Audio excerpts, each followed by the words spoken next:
अस्सलाम वालेकुम गर्ल्स। इस वीडियो में हम देखेंगे कि आप लोग रिसर्च पेपर को किस तरह से सर्च कर सकते हैं। और उसको सर्च करने से पहले हम ये अंडरस्टैंड कर लेते हैं कि रिसर्च पेपर या रिसर्च आर्टिकल होता क्या है। तो बेसिकली हमारे पास रिसर्च पेपर या रिसर्च आर्टिकल्स जर्नल्स के अंदर पब्लिश किए जाते हैं। ये बिल्कुल ऐसे ही है जैसे हमारे पास डिफरेंट मैगजीन होते हैं कि ये मैगजीन जो है वो किसी रिलीजन के पॉइंट ऑफ व्यू से तो उसमें सारे आर्टिकल उसी हिसाब से लोग लिख कर भेजते हैं या जो ऑथर्स हैं वो लिखते हैं। या अगर आपके पास कोई बच्चों का मैगजीन है तो उसके अंदर बच्चों के हवाले से स्टोरीज होंगी जो ऑथर्स ने या लोगों ने लिख के उसके अंदर पब्लिश करवाई होंगी। अगर कोई वैसी मैगजीन है, कोई एंटरटेनमेंट का मैगजीन है तो उसके अंदर उसी लिहाज से आर्टिकल्स होंगे। तो बिल्कुल इसी तरह से जर्नल जस्ट लाइक अ मैगज़ीन। जैसे कुछ जर्नल्स होते हैं, उनके साल में जो है वो 6 दफ़ा उसकी जो है वो एडिशन आ जाएँगे। फिर कुछ का जो है वो महीने में 2 मर्तबा उसके रिलीज़ होंगे और हर दफ़ा जब वो रिलीज़ होगा तो उसके अंदर डिफरेंट रिसर्च पेपर्स होंगे। और वो रिसर्च पेपर लिखे किसने होंगे, पब्लिश किसने करवाए होंगे, वो ऑल ओवर द वर्ल्ड हमारी ही तरह के रिसर्चर, रिसर्च ग्रुप्स होंगे, जो उस टॉपिक पर काम कर रहे होते हैं और काम करने के बाद जो उनके रिजल्ट्स आते हैं, उन सबको वो दुनिया के सामने प्रेज़ेंट करते हैं ताकि आप अपने पास अगर बैठ के सर्च करें तो आपको पता हो कि इस टॉपिक पर पूरी दुनिया में क्या-क्या काम हो चुका है, मज़ीद क्या-क्या काम करने की गुंजाइश जो है वो बाकी है। ठीक है? तो ये चीज़ होती है कि आप कोई भी रिसर्चर अपना काम करे और दुनिया को बताने के लिए कि उसने क्या काम किया, वो अपने उस आर्टिकल अपने सारे काम को क्या करेगा, उस सारे एक्सपेरिमेंटल वर्क उसके क्या रिज़ल्ट थे। बिल्कुल ऐसे जैसे आप कोई प्रैक्टिकल परफ़ॉर्म करते हैं तो उसका एक प्रोसीजर होता है। उसके रिज़ल्ट्स एंड डिस्कशन होती है, ठीक है? सॉरी, रिज़ल्ट होता है और उसके बाद आप उससे कैलकुलेशंस करते हैं, उससे एक फाइनल आंसर निकालते हैं। तो बिल्कुल उस चीज़ को किसी के सामने प्रेज़ेंट करना रिटन फॉर्म में क्या कहलाता है? रिसर्च आर्टिकल या रिसर्च पेपर कहलाते हैं। अब आपने रिसर्च आर्टिकल या रिसर्च पेपर सर्च कहाँ पर करना है? एक इसमें हमारे पास आ जाता है गूगल स्कॉलर। आपने गूगल खोल के वहाँ पर टाइप करना है गूगल स्कॉलर। गूगल स्कॉलर पे जाके आपने इस पे क्लिक करना है और यहाँ पर आपने डिफरेंट कीवर्ड्स लिखने हैं। कीवर्ड से मुराद जैसे अगर आपने गूगल पे कुछ सर्च करना हो, तो आप क्या करते हैं डिफरेंट डिफरेंट वर्ड्स लिख के, डिफरेंट जुमला लिख के सर्च करते हैं, ताकि आपको एप्रोप्रिएट इन्फॉर्मेशन जो है वो मिल जाए। तो यहाँ पर भी इसी तरह से है।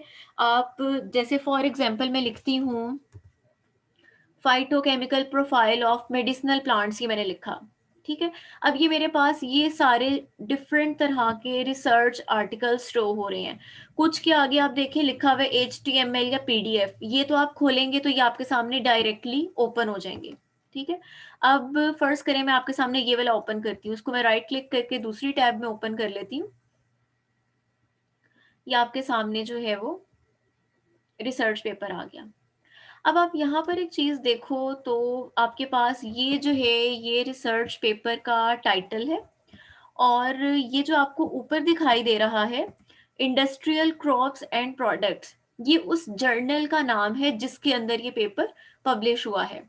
ठीक है, ये देखें सितंबर 2015, यानी ये सितंबर 2015 में पब्लिश हुआ है। उसका जर्नल का वॉल्यूम दिया गया है। उस जर्नल के अंदर किस सफ़ा नंबर पर ये आर्टिकल था वो आपको दिया गया है कि 197 पेज से लेकर 204 पेज तक वो आर्टिकल था। अच्छा, अब आपको इसमें क्या दिखाई दे रहा है? ये देखिए, ये नीचे आपको इसके ऑथर्स के नाम दिए गए हैं, ठीक है? ये नीचे आप क्लिक करोगे तो बता रहा है कि पहले ऑथर का ताल्लुक कौन से जगह से है, दूसरे का ताल्लुक कहाँ से है। उसके बाद अगर आप आगे देखें, तो ये आपको दिया गया है एब्स्ट्रैक्ट।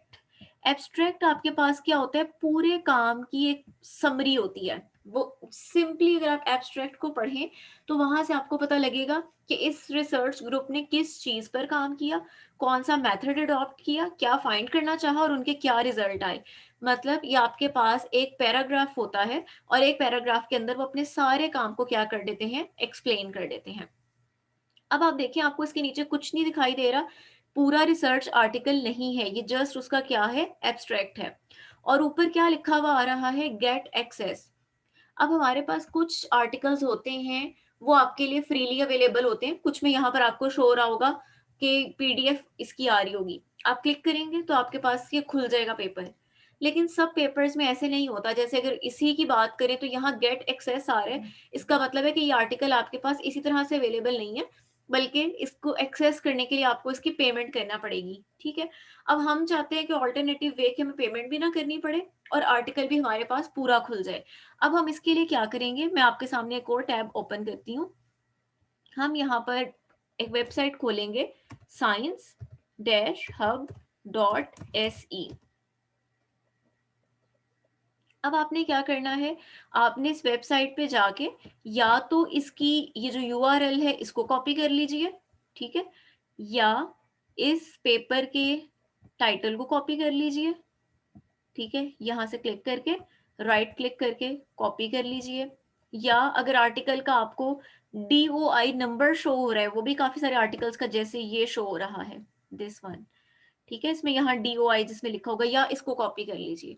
तीनों में से किसी भी एक चीज को कॉपी करके दूसरे टैब में यहाँ पर जाके इसको कंट्रोल V पेस्ट करके एंटर प्रेस कर दें। अब आपके पास वही पेपर जो वहां ओपन नहीं हो रहा था, वो यहाँ पर पूरा पेपर क्या हो गया, ओपन। आप इसको चाहें तो यहीं से डाउनलोड कर लें।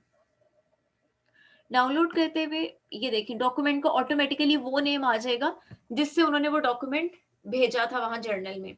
आप इसको चाहे तो अपनी आसानी के लिए जो पेपर का टाइटल है उसके नाम से भी सेव कर सकते हैं, या अगर आपको लगता है कि इसमें से मुझे इंट्रोडक्शन का पार्ट अच्छा लग रहा है तो आप उसके नाम से भी सेव कर सकते हैं, इंट्रो के नाम से। तो उससे ये होगा कि आपको पता लग जाएगा कि जब मैंने अपने थीसिस में इंट्रो लिखना है तो मैंने इस वाले पेपर के इंट्रो में से पैराग्राफ लेना है, ये मुझे अच्छा लगा था, ठीक है? ये अब आपकी मर्जी, आप किस नाम से उसको सेव करना चाहते हो। अब मैं आपके सामने यही पेपर जो है ओपन करती हूँ और आपको बताती हूँ कि एक पेपर के अंदर कौन कौन से पार्ट्स होते हैं। ये देखें,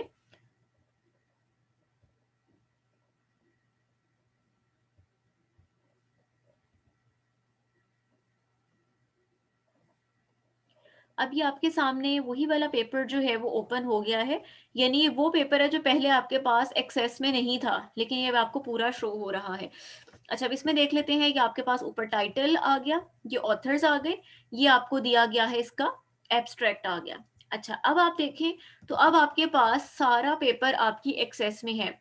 स्टार्ट में देखें उन्होंने इंट्रोडक्शन दिया है। तो रिसर्च पेपर के जो पार्ट्स हैं, आपने जब थीसिस लिखना है कल को तो उसके भी यही पार्ट्स हैं।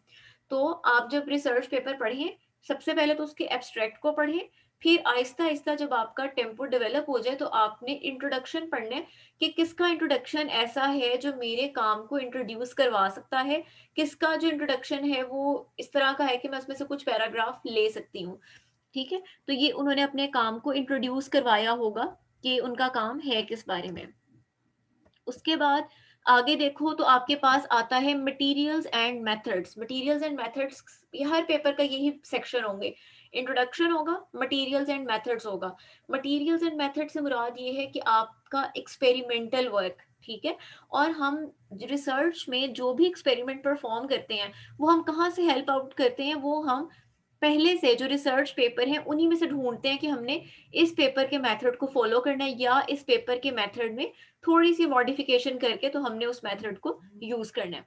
तो आपकी भी सेम इसी तरह से होगा कि सबसे पहले आपने प्लांट मटेरियल की कलेक्शन किस तरह से की, फिर अगर आपने उसके एक्सट्रैक्ट प्रिपेयर किए हैं या जो जो भी आपके काम के पार्ट्स हैं वो आ जाते हैं। नेक्स्ट आपके पास आ जाता है, अगला सेक्शन होता है रिसर्च पेपर के अंदर, results and discussion. Results and discussion आपके थीसिस का भी यही पार्ट होगा। तो उसमें आप क्या बताओगे, उसमें आप ये बताओगे कि आपके अपने एक्सपेरिमेंट्स के रिजल्ट क्या आए और फिर उन रिजल्ट से आप क्या बात डिराइव करते हैं, वो चीज कहलाएगी आपकी डिस्कशन में आ जाएगी। और फिर उसके बाद जो रिसर्च पेपर का पार्ट होता है वो होता है इसका, ये देखिए इस तरह से टेबल्स हैं, ग्राफ हैं, तो ये सब आपके काम में भी आएगा। और फिर उसके बाद आ जाता है आपके पास लास्ट पे कि इस पूरे काम का कंक्लूजन क्या है। ये देखिए सारे उसके काम की टेबल्स हैं और लास्ट पे कंक्लूजन आ गया कि इस पूरे काम का कंक्लूजन क्या है। तो आपके थीसिस में भी इस तरह से कंक्लूजन आएगा और लास्ट पे क्या है, रेफरेंसेस जो कि हम डालेंगे। तो एक रिसर्च पेपर के जो बेसिक इंग्रेडिएंट्स है वो क्या है, एब्स्ट्रैक्ट, इंट्रोडक्शन है, उसके बाद एक्सपेरिमेंटल है जिसको मटेरियल एंड मेथड्स के नाम से लिखा जाता है, रिजल्ट्स एंड डिस्कशन, कंक्लूजन और रेफरेंस। और तकरीबन यही चैप्टर्स आपके थीसिस में भी होंगे। ठीक है, अब आपने क्या करना है, आपने इस तरह से पेपर्स को ओपन करना है। जो पेपर आपके रेलिवेंट हैं, इनिशियली आप उनके क्या पढ़ें, आप उनके एब्स्ट्रैक्ट पढ़ें, ठीक है, और उसके कंक्लूजन पढ़ें, ठीक है, और साथ में ये देखें कि उसने प्लांट मटेरियल कलेक्ट किस तरह से किया है। कलेक्ट करने से मुराद ये कि उसने उसको वॉश किया है, उसने उसको धूप में ड्राई किया है, ओवन में ड्राई किया, किस तरह किया, ठीक है। इनिशियली सिर्फ उसका इतना पार्ट पढ़ें। जब आपका टेम्पो डेवलप हो जाए तो फिर आप उसके इंट्रोडक्शन से देखना शुरू करें कि क्या इसके इंट्रोडक्शन में कोई ऐसी चीज है जो मेरा इंट्रोडक्शन लिखने में हेल्प आउट करेगी, ठीक है, ये चीज। अच्छा, एक चीज और आ जाती है कि आपके पास गूगल स्कॉलर के अलावा एक और ऑप्शन भी है सर्च करने के लिए, वो हम देख लेते हैं। वो आपके पास आ जाएगा, ये मैं यहाँ एक और टैब खोलती हूँ। आपके पास एक और ऑप्शन भी है कि आप गूगल पे जाके टाइप करें साइंस डायरेक्ट, ठीक है। तो साइंस डायरेक्ट पर भी आप जाकर सर्चिंग कर सकते हैं। यहाँ पर जाके आप कहाँ सर्च करते हैं, यहाँ कीवर्ड्स में, जैसे मैं यही लिख लेती हूँ, phytochemical profile of medicinal plants. उसके बाद आपने इस पे भी सर्च पर जाना है। यहाँ पर देखें आपके सामने ये डिफरेंट तरह के जो पेपर्स हैं वो ओपन हो गए हैं। देखें कुछ में आ रहा है डाउनलोड पीडीएफ, जिनमें तो डाउनलोड पीडीएफ आ रहा है वो आपकी एक्सेस में है, उनके लिए आपको साइंस हब खोलने की ज़रूरत नहीं है। लेकिन जिनके लिए वो कहता है कि साइन इन हो या ये इसकी एक्सेस इस तरह से नहीं है, तो उनके लिए आपको क्या करना पड़ेगा, आपको साइंस हब पे जाना पड़ेगा। फर्स्ट करें मैं ये पेपर खोलना चाहती हूँ, आप इसको अलग से एक टैब में ओपन कर लें, ठीक है। अब यहाँ पर ये आपका आ गया। पहले तो आप उसका एब्स्ट्रैक्ट पढ़ के देखें कि क्या ये मेरे रेलिवेंट है, क्या ये पेपर मुझे रिक्वायर है। अगर आपको लग रहा है रिक्वायर है तो आप उसी तरह से क्या करेंगे, या तो इसका टाइटल या इसकी यूआरएल को कॉपी करके साइंस हब में जाके पेस्ट करेंगे और आपके सामने पूरा पेपर ओपन हो जाएगा, ठीक है। तो ये चीज हो गई आपकी।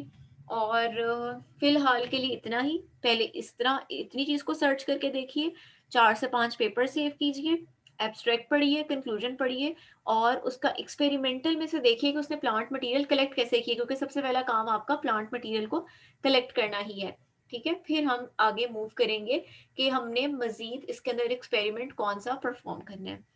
तो इसमें अगर आपको कुछ पूछना है तो वो आप पूछ सकते हो।